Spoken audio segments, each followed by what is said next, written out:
Breaking new ground as the inaugural champion of women's and girls cricket, Metrobank have teamed up with the ECB to introduce the Metrobank Girls in Cricket Fund. Cricket empowers women and girls, fostering confidence and lifelong skills. Through the Girls in Cricket Fund, Metrobank strives to provide more opportunities for female cricketers to thrive within their communities and emerge as inspiring role models. Through creating supportive and inclusive spaces and breaking down barriers, this fund will empower women in cricket. Get involved at metrobankonline.co.uk/cricket and champion the future of girls cricket. Hello and welcome to the Wisden Women's Cricket Weekly podcast. I'm Yas Rana, and with me today is the Oval Invincibles skipper Lauren Winfield-Hill, in part to talk about the England Invincibles who finished their home international summer unbeaten with a win against New Zealand on Wednesday night at Lord's. The 100 also starts on Tuesday, and we have more information around the new domestic structure, and we've got an interview with Alice Capsey coming up later in the piece. Lauren, how's your 100 prep going? We're just a few days away from the curtain raiser. There's a very short build-up to the opening game from when you meet up as a group. You don't have that long together. How have you been using that time so far? Yeah, day one yesterday. And the sun was shining, the oval was looking beautiful. So good vibes on day one, which was awesome. But yeah, like you said, we sort of got 4 days, really, 4 training days to fast track being ready, basically. Getting to know the group and that sort of stuff. I think, yeah, the big focus is just it's obviously your cricket preparation, but I think it's just, for me, it's like speeding up that process of bringing people together, connecting as a group and trying to find out a little bit more about each other. And, some things like what do you look like at your best on field? What sort of things are helpful to say if you're under pressure? Things like that, where I think sometimes franchise cricket misses that bit.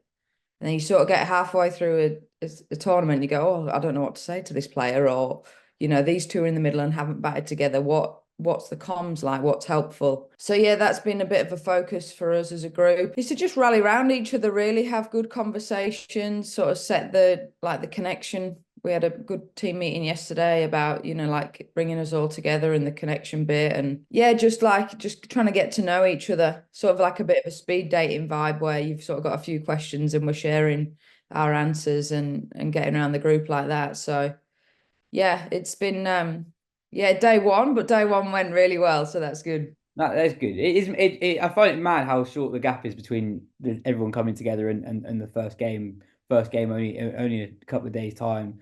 Because you'd have some cases where players wouldn't have met each other, right? Yeah. That's the thing, is we're quite lucky with this group, and because there's a big core that's been together for a while now. Like you've got Maddie, Capsey, Shmail, Cappy, myself. There's a lot of players that have sort of formed the core, I guess. But we have got some new players this year. We've got some new domestic players. We've got different overseas. We've got overseas that aren't yet here that are going to change throughout the competition. So it's all those dynamics that you've got to manage. And yeah, like you say, just trying to get people together that have never played together before. And yeah, I think a lot of that sometimes is actually off the field stuff, like going for coffee, going for dinner, that sort of stuff becomes really important. Just trying to ensure that everyone rallies around each other and sort of takes the time to get to know. And those new players don't feel like they're new players. That's the key, isn't it? So from a cricket point of view, how have you got a pretty good idea of how you're going to balance the side on Tuesday, and when are decisions like that made, and how much is that captain, how much is that coach, etc.? Yeah, so conversations are sort of started already in terms of, okay, what might our best 11 look like? And obviously managing the changes with, Atapatu not being here for the first couple of games, etc. What that looks like, I guess you're trying to cause as least disruption as possible with quite a few changes happening, which sounds, it's easier said than done, really. But yeah, I think it's just sort of those conversations have started. Obviously, myself and JB have got a really good relationship. We've worked together quite a lot at various teams, not necessarily in a captain and coach capacity, but he sort of dragged me around a bit with playing with him in the Big Bash and things like that. So we've got a really good relationship and we're generally both on the same page most of the time. But yeah, it's conversations. I think we've got a few more days to prepare for this one and sort of, you know, have a look at things like the Oval, what's the matchups. I think that's a really important piece in terms of, you know, like you sort of the days of like picking the same 11 have sort of gone, in my opinion, is like what do we need to put out on the field to win this next game in terms of the conditions, in terms of the opposition. So Are you quite big on data? Are you obviously data is performing like a bigger and bigger role in T20 cricket? Some captains are relatively reluctant to use it.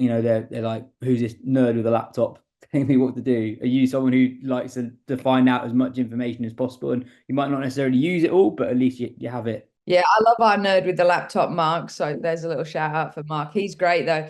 I'm not massive on data for my personal game. Like I like to have a starting point as a batter.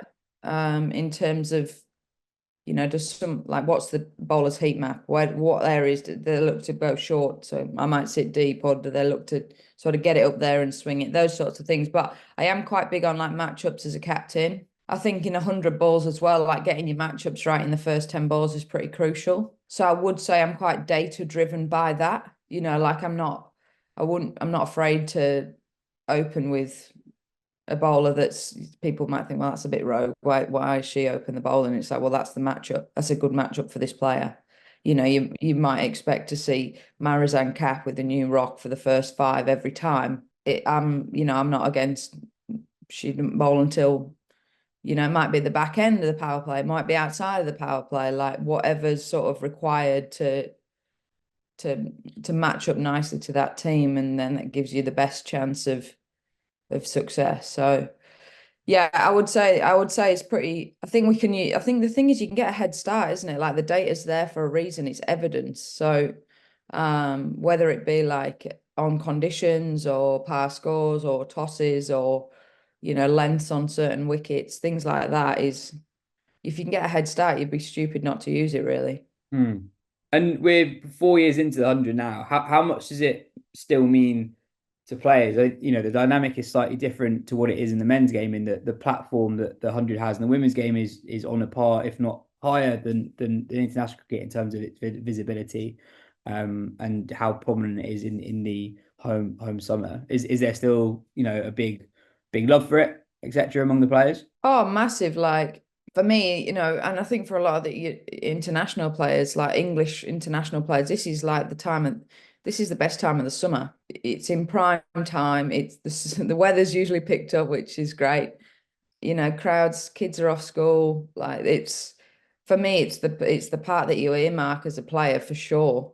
It's sort of the big dance domestic competition for us, isn't it? So, and you're playing with world-class players, so it's as close as, and if not better at times, to be honest, to international cricket as you can get. And it's yeah, like I sort of, it's always the time of year that I look forward to the most. You get to play with the best players in the world, put yourself under more pressure in front of bigger crowds and that sort of thing. And I think, you know, that's ultimately what you want to do as a player, isn't it? You want to entertain, put on a show for lots of people coming in to watch. So it's definitely, you know, and even obviously like Capsey speaking in the interview and things like that, is like she looks forward to it. It's you. I think we've got a really lovely feel amongst the Ovals crew as well. It's like we've got a really nice group of players that have been together for a while. So you're always buzzing to get back with each other and, you know, walk to the ground and have your morning coffee and just, you know, be back amongst it.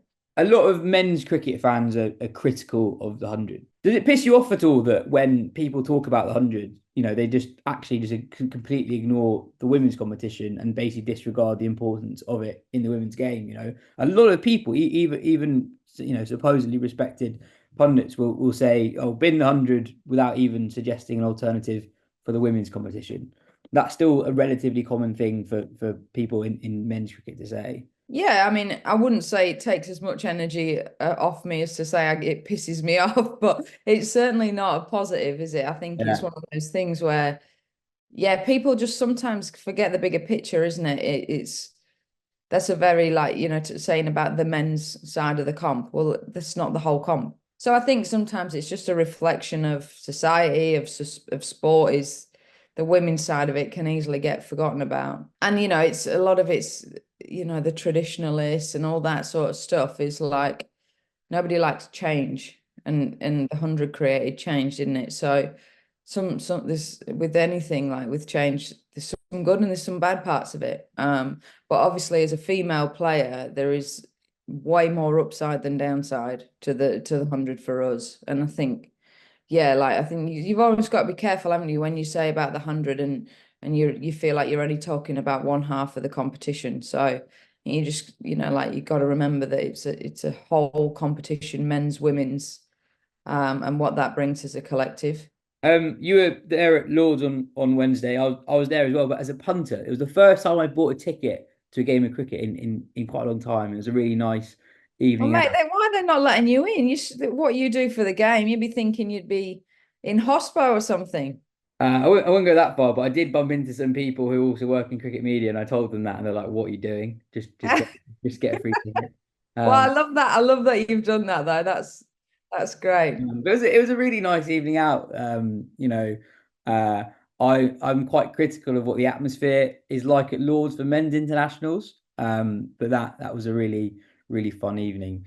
I think it was helped in part by New Zealand starting really well. England were in a bit of trouble. They were 87 for six in the 13th over, but still managed to get up to 155. Heather Knight scored 46 off 31, and Charlie Dean kept her company for most of that innings.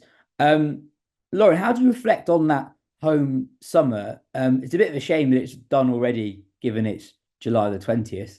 But 13 out of 13 is some going. And, we'll hear from Capsey later on, and she sort of said that they deserve quite a lot of credit for making it look as straightforward as it was, because 13 games of cricket and not to slip up once is some going.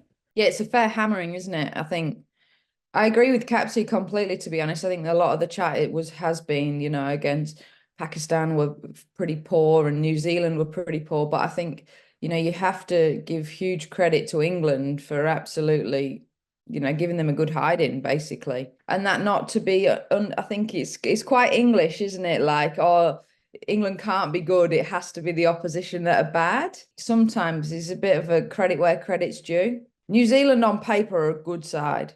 They've Mm, got some big names in, Sophie Devine, Susie Bates historically over the years, they're Amelia Kurt, they're getting in most World 11s, so they're not a team that should I guess buckle like they did.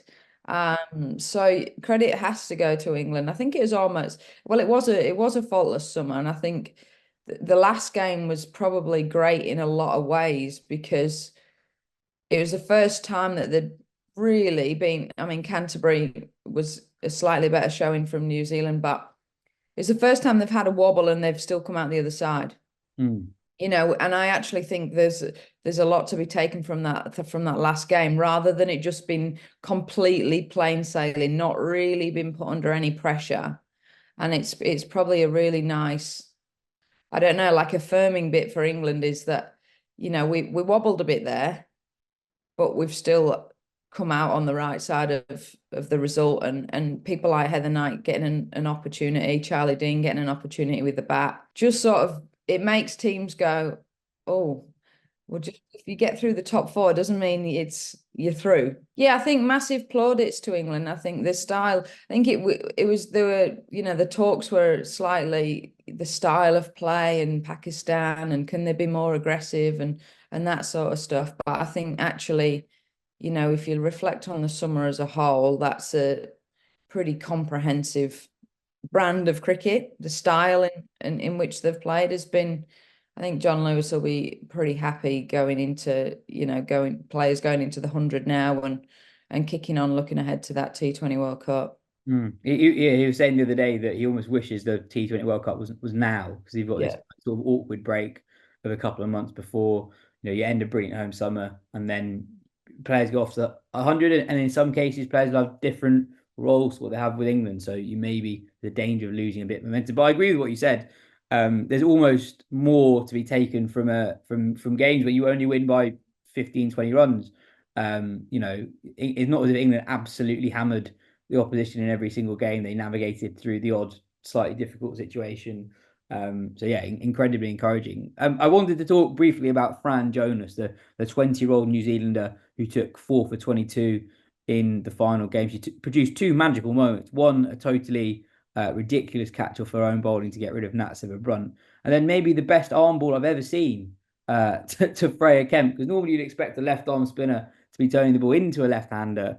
This one arm ball, but it sort of swung away and then seemed almost off the pitch and took Kemp's middle stump. A special bit of cricket from an exciting young prospect. We're talking about New Zealand not being as strong as they perhaps should be or were 5 to 10 years ago, but she looks like a real prospect. Yeah, she's been around a few years now, and I think she's come on really well. I think the start of that series, she was sort of in and out, and I guess not quite finding her feet, but towards the back end, particularly in the T20, she bowled really nicely at Canterbury and obviously really nicely at Lords. And they haven't had a left arm spinner for a while, New Zealand, and she's sort of been a key find for them.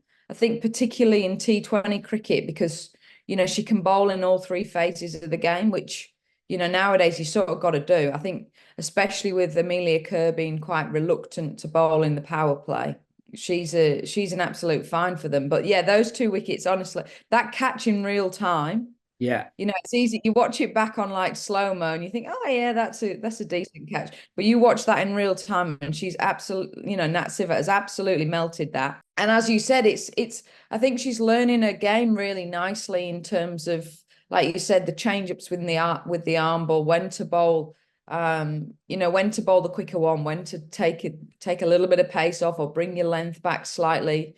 Those sorts of things, that's the craft, isn't it? Is having the tools, but then knowing when to use them. So I think she's come along really nicely. She got an unusual action as well. Like she almost doesn't bowl with her front arm, which like I remember, like, when I've faced her, it is a little bit interesting. She almost feels like she's like nearly off the wrong foot, just with the timing of her release and stuff. But yeah, she's she'll be pretty pleased with how she's finished that T20 series and take a bit of confidence going out to Bangladesh. Next up, we've got an interview that Katia Whitney did with Alice Capsey. Lauren, you've had a listen to the interview. Alice is an incredibly impressive speaker for someone who is still only 19. Yeah, she is. She's awesome, is Capsey. I think the thing I always think, people always talk about her age and how young she is, and in her team as well, like, oh, she's such a young player, but I always think like treat someone and judge someone on their experiences and the value that they bring, not their biological age, And Capsey's got such a great, she's got such a great cricket brain. She's got so much experience, arguably, she's 19, nearly 19, whatever I don't even know how old she is. And I'm like 10, 12 years older than her, but she's probably played in more high pressure games than I have. She's probably had more global experience and been in more situations of pressure than, somebody 30. So I think she is very sort of wise before her time, and she speaks. So I think to be honest, she's really learned a lot the last 12 months. I think she sort of got injected into international cricket and in all the sexy franchise comps, and it hasn't always gone her way, over the last 12 months. And I think it's easy. You sort of like get thrown in and you're straight at the top, and then you have this little like finding out who you are, what's good for you, who's good to listen to, who's not good to listen to. And then almost like you come back down a little bit and you sort of find your coasting place, really. And the people you need and the people that you don't need, and that sort of thing. And she's got such a greater understanding of her game. But yeah, I think, yeah, she's so impressive.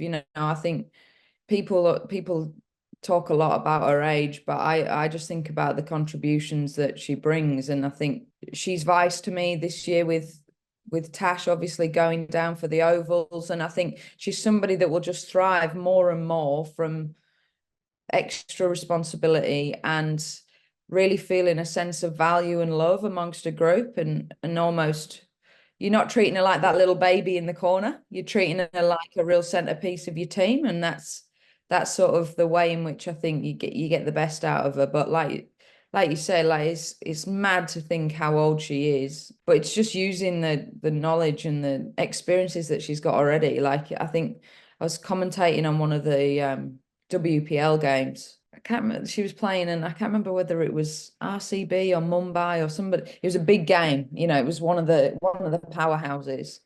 And I just had I was like, she'll turn up today. Like I've just got like, it's almost like the more that's on it, the more she comes to the forefront. And that's probably like that responsibility piece. You touched on her experience. She's already played 51 times for England, which is just mad. Well, here is that interview. It's very honest. She talks about sort of shutting out the outside noise, wanting to be a genuine all-rounder with England, wanting to play Test cricket, and a whole lot more.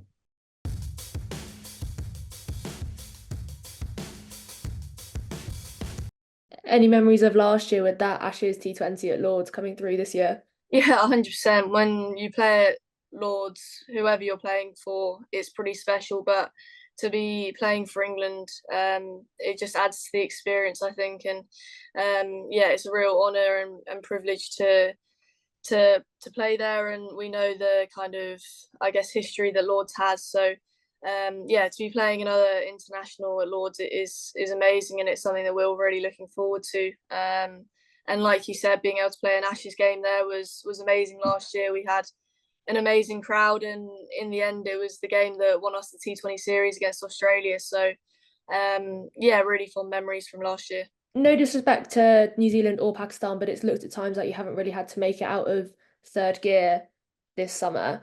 How do you assess what you've learned as a side in both your own personal summer leading up to that T20 World Cup that's around the corner? Yeah, I think it's an interesting one. Results wise, we've obviously won every single game this summer, which is incredible. But actually, I think credit has to go to the way we've gone about our cricket this summer, and where we're at as a team. I think Pakistan and New Zealand are both very, very good teams who have got really high quality players, and we're not short of how good both teams are. So I think credit's almost got to go a little bit to us, with the sense of how we've, I guess, made it perceived that we haven't been able to get out of haven't got out of third gear. So look, I think we've played some really good cricket this year, and it's really exciting. And I think a lot of us speak, when we speak outwardly, is that we want to entertain and inspire. And I think that is something that we can really pride ourselves from this summer. You speak about learnings. Obviously, everything kind of this summer has been geared towards getting better for that T20 World Cup.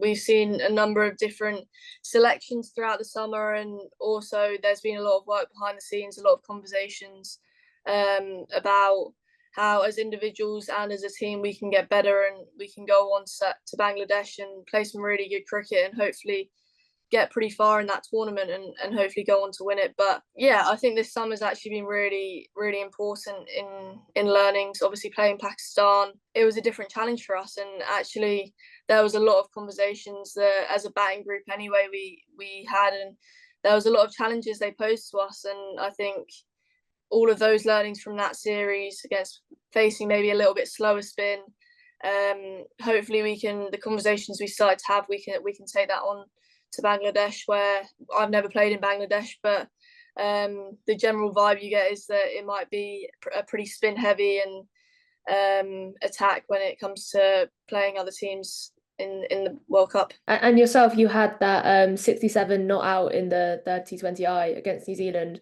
coming in the second ball of the innings and carrying your bat. Would you say that's up there with your best innings in an England shirt? Yeah, I think it probably is. I think it's a very different innings to, I guess, some of my other ones in T20 cricket. I guess being not out at the end is probably one of the biggest things I'm quite proud of. Riding the wave, obviously we got off to a really good power play, even though, yeah, I came in second ball, but I thought Dunks was outstanding in the way she took it to the bowlers. And then, yeah, they bowled really well at us during that middle period, where me and Jonesy kind of had to just manage that a little bit. And I guess to then be able to go through all of those emotions of it going well and the roller coaster of what is T20 cricket, to then be there at the end and at the end of the day get the win, which is the most important thing, was it was really pleasing for me. I think I've done a lot of work over the last kind of year around what my role is and how to kind of get better at that role. I know I've got out quite cheaply across my career so far sometimes, and people have maybe questioned what I've been doing, and that I need to, I guess, develop that kind of reading the game a little bit better. And I think I'm definitely doing that a lot more now. And I was just really pleased with being able to like I said, read the game and to kind of know what the team needed from me at the time. So yeah, it was definitely up there with one of my favourites, not just because of the boundary hitting, I guess, which previously it probably would have been. And you mentioned that you've come under a little bit of criticism over the last year for getting out early or attempting the big shots. Has that kind of frustrated you a little bit? Because you're known as this big hitter who comes in and finds the boundary and gets in the power play and gives us a good start. And then when it goes wrong, people are on your back saying, well, you shouldn't have played that shot. You shouldn't have hit it up in the air. Look at your shot in the first T20 out of the summer against Pakistan that came under some criticism. Has that been frustrating for you, that you're expected to be this big hitter and yet when you get it wrong, there are people on your back? I don't think so. I think obviously it's international sport. Our job is to go out there and perform, but other people's jobs is to write about those performances. And I think what I've learned, especially over 2023, where I probably did struggle with it a little bit more, is that now I've kind of come to shut all that noise out a little bit better and focus on what I feel, if it was the right decision, thinking a little bit more logically about it. And then also, I guess the only other opinions that really matter to me are the ones that are in the changing room.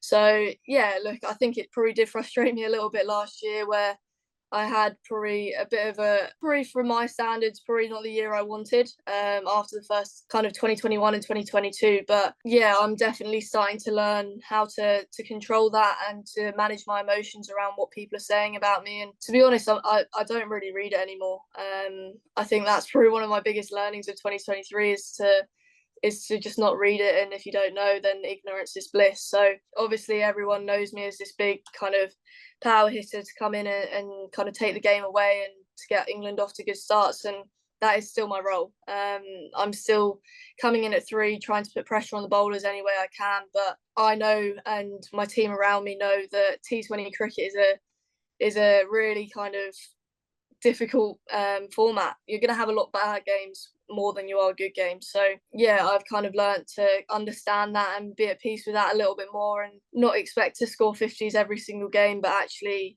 when I do feel good at the crease, making sure that I make it useful and impactful and go on and hopefully I guess impact the game for an England win. And you've had that defined role at 3 for quite a while now in the T20 format, compared to the ODI format where you've moved up and down the order quite a bit. How important has it been to you to have that defined, this is where you're batting, this is what you're doing role? Yeah, I think obviously T20 cricket and 50 over cricket are 2 very different formats. I've played a hell of a lot of T20 cricket over the past 3 years, so I feel a lot more experienced. And obviously, like you said, having that defining role, I've played it in T20 cricket my whole England career, and I've also played it in franchise tournaments, so I'm really comfortable with that role and kind of what the expectations are on me. And I guess what my plan is when I go out to bat, and I feel pretty calm and collected. Obviously you speak about the fact that I've kind of played most roles in the ODI team, and I think that just comes from the lack of experience. I haven't played much, and I'm still trying to find out, I guess, the best way for me to play 50 over cricket and be successful in it for the team. So I think at the moment they're 2 very different. I just don't think they're that comparable for me at the moment. I think the amount of games I've played in T20 cricket is so many more than 50 over cricket that I'm still trying to find that right balance for me in 50 over cricket, which I actually was really happy with how I played in the Pakistan and New Zealand series. I felt like I was starting to get a pretty good understanding of my role and how I wanted to go about 50 over cricket. So that was a real positive for me this summer. Yeah, in T20 cricket, I know that I've got the backing of everyone around me to go out there and do my thing. So I'm not too bothered about that. Has not been getting as many opportunities as you found in the T20 format, in the ODI format, been frustrating for you over the last year or so? No, I don't think so. I think it's been really good for me, actually. I've had some amazing conversations with John Lewis and our batting coach around understanding my game better, which I think has actually paid dividends to my T20 game, and especially in this New Zealand series, I think it's really starting to have the results. I feel really calm. I feel really controlled. I feel like I've got a really good understanding of my game, which I think if I didn't have that kind of, I guess, in and out of the ODI team and those conversations, then I probably wouldn't be where I am with my T20 game. So I think it's all relative, but I also think I obviously haven't played a test match, and I think not having that kind of that constant I'm going to be in the team is a really good driver, and it makes you really hungry to, when you do get the opportunity to go out there and perform and I guess put a stamp on the game. So no, it's definitely, I think, actually probably added to my competitiveness a little bit. When I've gone out there on the pitch during the ODIs, I've wanted to prove that I am good enough to be in this ODI team, and that I want to make myself a permanent name on the team sheet. So no, I definitely don't think it's been frustrating. I think actually it's probably been a good thing, and I'm still very much at the start of my career. So hopefully over the next couple of years I can build on what I'm starting to find within ODI cricket, and I can push on and hopefully become a bit more of a permanent name. And you mentioned test matches. There's a big test match not too far away at the MCG with the Ashes. Are you targeting trying to make it into the 11 for that test match? Because that would be a hell of an experience. Yeah, absolutely. I want to play test match cricket. I think it's the pinnacle of the sport. Playing for England in a test match, it doesn't really get much better than that. I know that kind of being around the girls during the test match in India, how much of an enjoyable but tough week it was. And yeah, it's definitely something I would really like to do. And like you said, a test match at the MCG, it doesn't get much better than that. So yeah, I'll definitely be doing everything I can to kind of put my name in the hat for getting selected for that. But we've obviously got a busy winter ahead, so yeah, I'm not looking too far ahead at the moment. Kind of, and my focus is on that T20 World Cup and getting selected and picked to go out to Bangladesh. And on that T20 World Cup, it's maybe it's a perception, but it seems like you haven't bowled quite as much in the T20 format this summer. That's probably a bit of a byproduct of having so many spinners available and able to get into the 11, right? Yeah, 100%. Look, I think I've probably had a bit more of a role within 50 over cricket, which I've really enjoyed. And yeah, it's definitely something that I'm still working on and want to bowl more in games. That is for sure. So when Heather does throw me the ball, I'm definitely really wanting to kind of make an impact, I guess, and take the opportunities I do get. And yeah, like you said, we've got three of the best spinners in the world in Sophie Eccleston, Charlie Dean and Sarah Glenn, and just the way they go about the middle overs in a T20 game. I think it shows, the results show how hard they work in training and just how good they really are. They are a proper staple within our T20 team and our T20 success. You saw kind of in Southampton, we played Lindsay Smith as well. So we have four spinners who are vital for our England success, and they do so well for us that actually, if they're doing well and I'm not having to bowl, then happy days, because I'm probably chasing less runs with the bat. So look, it's one of those, obviously I'd love to bowl, but at the end of the day, if England are winning, then I'm not too bothered. Still, there could be a role for that in Bangladesh with how the pitches could play. Yeah, absolutely. Definitely not ruling that out. Obviously, it's something that I work on a lot within training, and I definitely want to be a better spinner. It's something that down the line, I do want to be known as a full-on all-rounder. And yeah, like you said, with the conditions in Bangladesh, we don't really know what we're going to get faced with. But yeah, if I get thrown the ball, then I'll definitely want to be in a place where I can go out there comfortably and confidently, and take the opportunities whichever they come from Heather. And this will be your second World Cup. You've still yet to turn 20. The run into that tournament last time seemed a little bit more chaotic, I guess we could say, with John Lewis having recently been appointed. You had a broken collarbone to contend with going into that tournament. How does the run into this one compare to the last one? Yeah, well, touch wood, as long as I stay injury free, it should be a little bit more smooth sailing and a little bit more kind of, I guess, a lot more cricket behind me, that's for sure. Like you said, last World Cup, I was coming off a broken collarbone and racing against rehab to kind of try and get back fully fit. And yeah, it was a little bit chaotic and it was difficult. So kind of coming into this World Cup, as long as I touch wood, stay fit, and we've obviously got the 100, which is an amazing competition, which I really enjoy. We will be going into it with a lot more cricket behind us, and like you said, John Lewis has been around now for a lot longer, and everyone knows kind of has a good relationship with him. And I think at the moment we're having some really healthy conversations around the squad, and we're picking squads of 15, and anyone can come into the 11 and perform. We're starting to find real depth within the squad, which is amazing, and we're going to need that in a World Cup for sure. So it's hopefully going to be, as a team, a lot more comfortable with our prep coming into it. But at the end of the day, anything can happen in a World Cup and in T20 cricket, and that's the beauty of it. And I guess as players, that's why we love it, the unpredictability of it. And briefly looking ahead to the 100 as well, you haven't played regional cricket this summer, and we're only a week away today, I think, from the first match, which was really cracked up. You're a couple of years on now from when you burst onto the scene during that 2021 season. Do you feel more pressure to perform now coming into the 100, given your kind of role in English cricket over the last few years? No, I don't think so. I think I still, when I've got a smile on my face and I'm enjoying it, that's when I'm performing my best. So I've got a really good relationship with the Oval Invincible support staff and playing group. So it's definitely one of the competitions I really enjoy playing in the most. And just the kind of, I guess, how the competition is run, being alongside the men, the crowds, all of that sort of stuff, it's a really enjoyable month. And look, I've obviously over the last couple of years played a lot more games at a higher pressure, obviously playing for England and playing in the WPL and franchise competitions like that. But at the end of the day, I'm probably less pressure on how I perform, and more I'm really looking forward to taking a bit more of a leadership role, and kind of viewing it like that and just flipping it on its head a little bit more, and trying to work with Lozzie to lead the batting group. And I really enjoy during the 100 that I get a bit more opportunity to bowl as well. So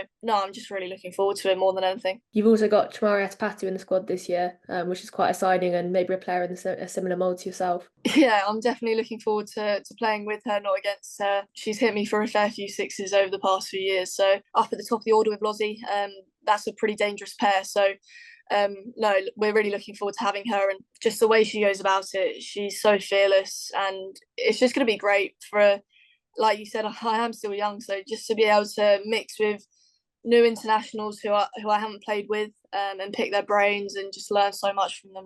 It's really exciting, and she's definitely a player that I can't wait to kind of watch her in the nets and be picking her brain and chatting to her about how she goes about it and things like that. Whoa! Keep off the grass. No, that's good. Guys, we're just getting it perfect.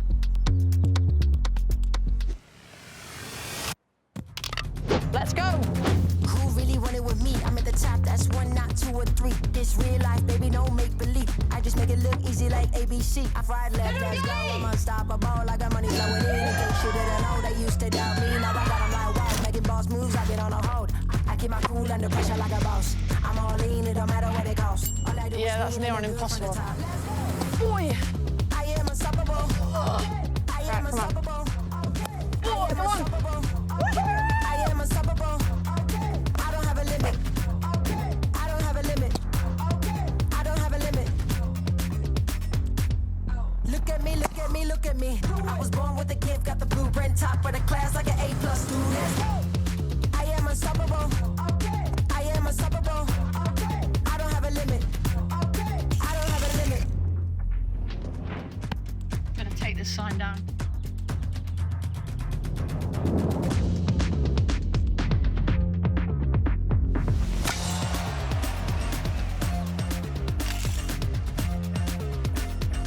Pitcher's ready now. Where are we going now? Next level.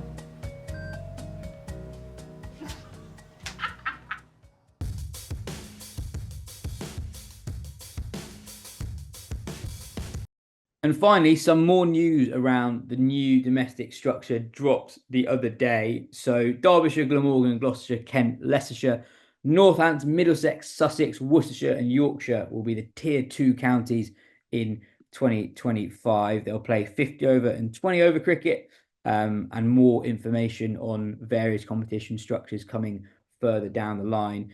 Tier 3 status will be awarded to all national counties who would like to participate in the new Tier 3 competitions from 2025.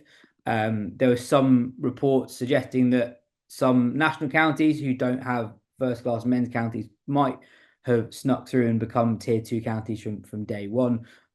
Berkshire, for example, are one of the most successful counties, not only in terms of silverware, but producing England players. They had a strong historical claim to be a Tier 2 county, but counties like them won't be able to be Tier 2 until at least 2029. And excitingly, the ECB also announced that there will be a knockout FA Cup style competition consisting of teams from all 3 tiers.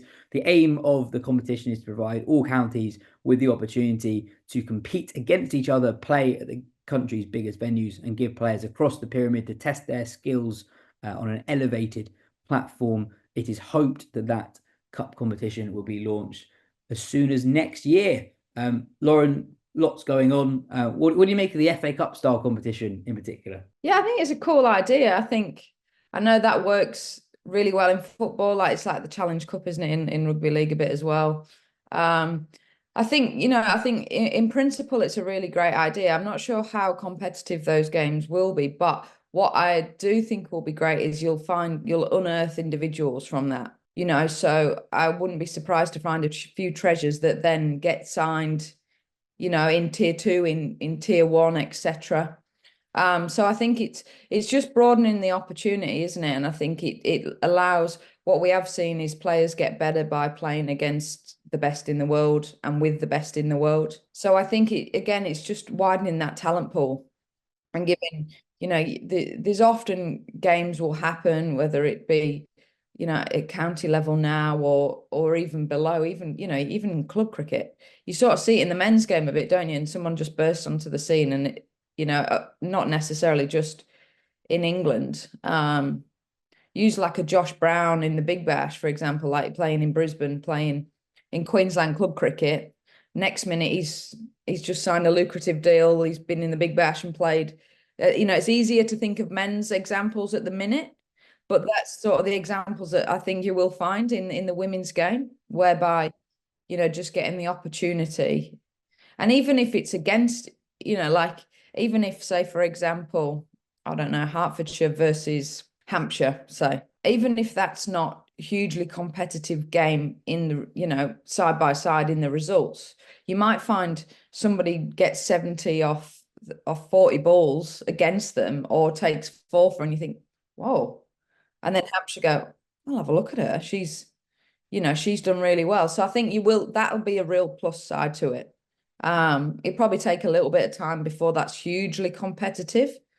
We'd hope that it would be straight up, but reality is it probably won't be. But what it does do is it casts the net further, doesn't it? So I think it's a really good tool to have a look at some more players. Yeah, and keep it an open shop as well. I think it's a really good move. Anyway, that is everything for today's show. Cheers, Lauren, and best of luck for the start of the 100, because the next time we talk, the competition will be up and running. Nice one. Thanks, Yas.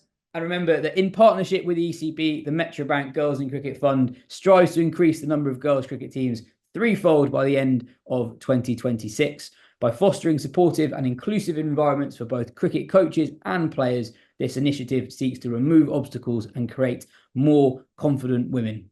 Join the movement and champion the future of girls' cricket.